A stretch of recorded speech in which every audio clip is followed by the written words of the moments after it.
Hey everyone and welcome back. And I'm completely bored of international football, as I'm sure many of us are. Really want to get Milan back, and it's not too far away. Obviously, we're playing Monday night against Bologna, or home against Bologna, so hopefully another victory.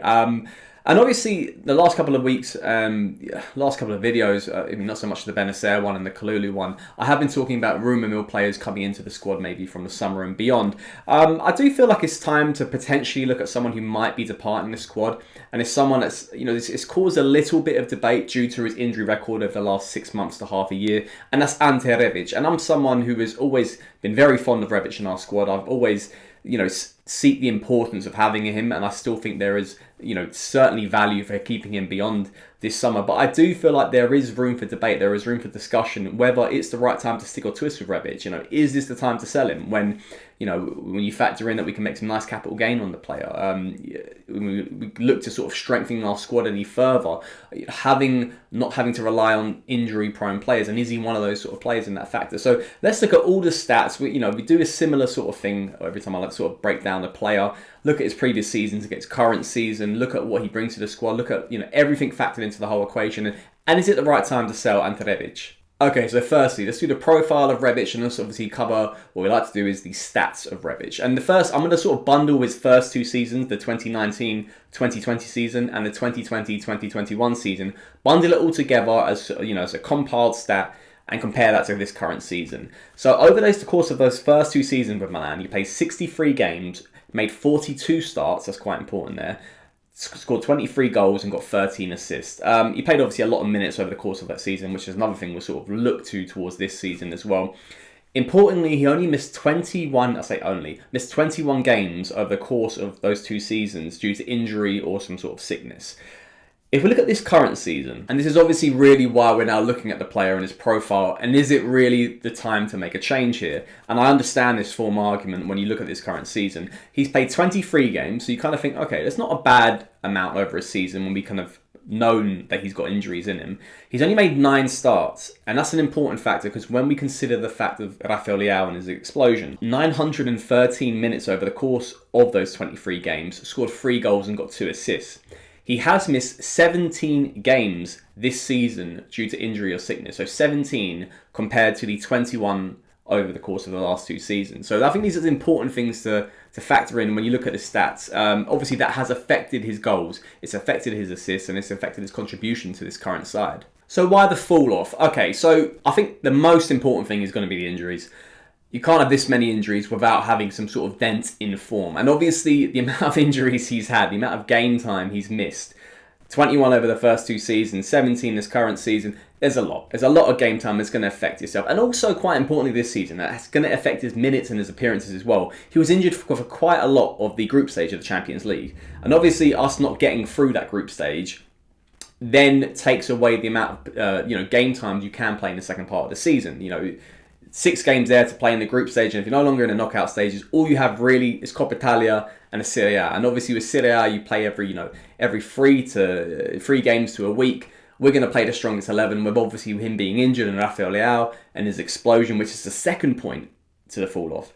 Leao this season has been incredible. He is currently our best player. He is the most, he's a player who's going to win you games of football. The most expansive player when it comes to the attack.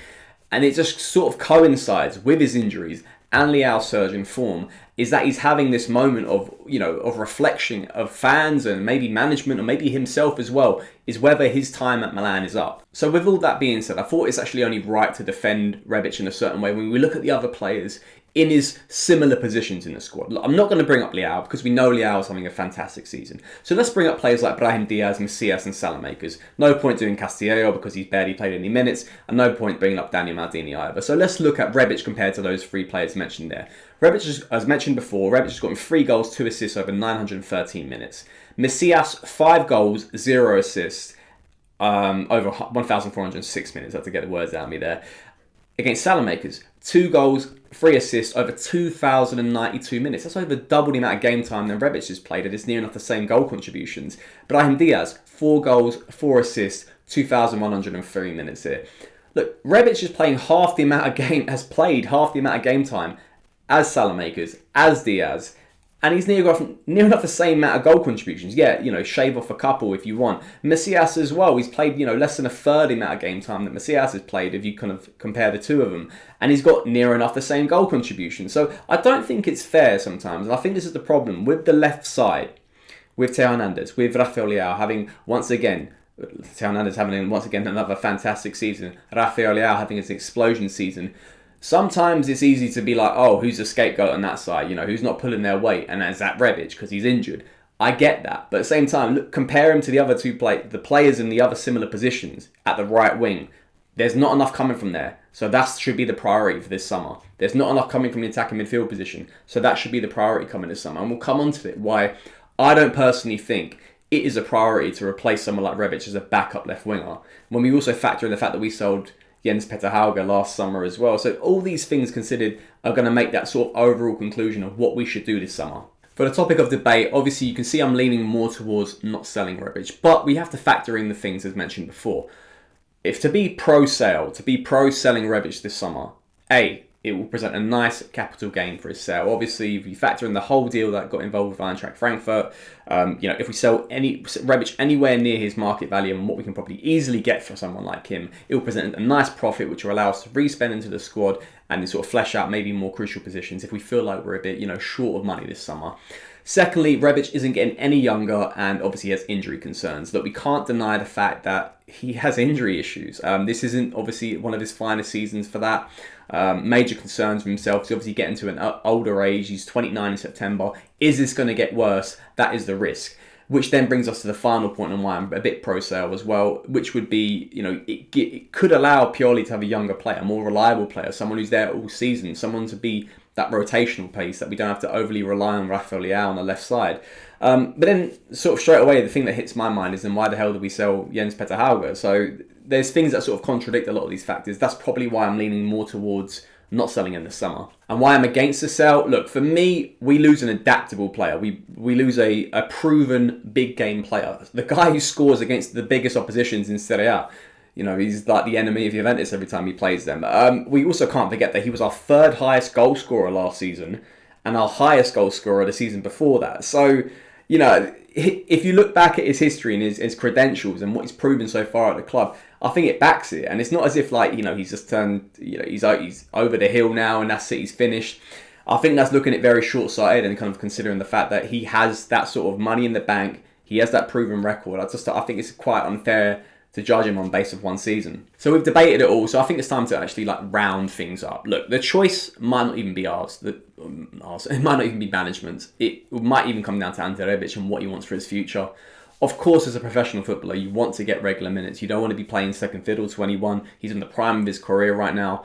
But rightfully so, Rafael Leao is just so good, it's impossible to drop him. And, Pioli would be a fool to do that right now. So, you have to factor in that Rebic might want what's best for his career. Might want to get back into that national side, even though he has a bit sort of a cagey discipline record or whatever there. So, you have to look at his ambition of a player. I also think a new left winger would suffer with the same problems. You sell Rebic and you get someone else in, so Noah Lang or a younger profile, very similar to Hauge or whoever it might be. They're going to need minutes. They want minutes as well. Any player wants to get those minutes. Look, if they're a bit more fit, then they might get that over the course of the season. But at the same time, that's what's coming. That's what happens when you have the squad depth issue. The same thing happens in every position. Everyone wants to be the starter, and you can't please everyone. And right now, Rafael Leao is probably the best technically gifted player right now in the squad. So he has to play as many minutes as possible. But we need someone there in reserve who's good enough in the rotation. That's what squad building is all about. Crucially, and I think this is the most important thing, why are we wasting time sorting out a position, in my opinion, that doesn't need addressing this summer? We have other positions that are priority. Kessie's going to leave on a free.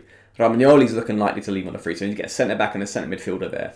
Replace the backup left-back because Ballatore isn't good enough. We need a right winger because something needs to happen about that side. And if there's any money spare, then it needs to go towards maybe attacking midfielder because, in my opinion, we're a bit short there. Yes, Yasin Adli's coming back. Something ain't right there. And I think there's one position you don't need to touch. That's the left side, the left winger position. And I just think ultimately Rebic is suffering from the fact that Leao is so good. That, like I mentioned before, the left side is so good.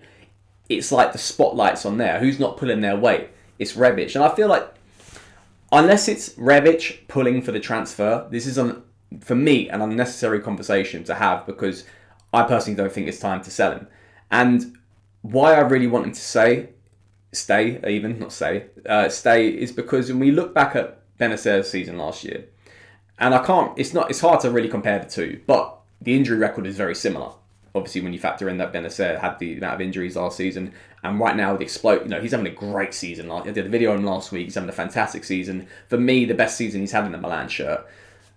I think there's an element of regret on giving up on a player who's had one badly, injury-riddled season. You have to factor in the fact that, the start of the season, we had no Giroud, we had no Ibra, they were injured, so Rebic was having to play, a lot of 90-minute games, and that just, it's just a bit of, sometimes it's down to luck.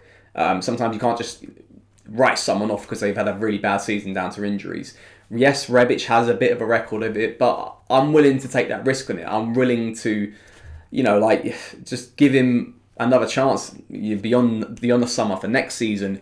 I've got the feeling that he has some value left. I mean, he's got a lot of value left. We probably will see it towards the end of this season, I hope, and then beyond. I just think the conversation of selling him right now, if it's down to Milan, if it's down to the club, I don't think it should be entertained. I think we should keep him. There's nothing wrong with that position. There's nothing wrong with that. So I'm sort of shutting down any signings to sell the player. But it's not obviously my call. It's not your call either. It's down to management. It's down to the player. But guys, what do you think about it? Do you think it's time to sell Rebic this summer? Do you think it's time to switch things around, to upgrade, or use the funds from a capital gain sale and focus that on another position? It's all down to your opinions, guys. So leave in the comment section if you do kind of disagree or agree with me. And also next time, guys, Forza Milan.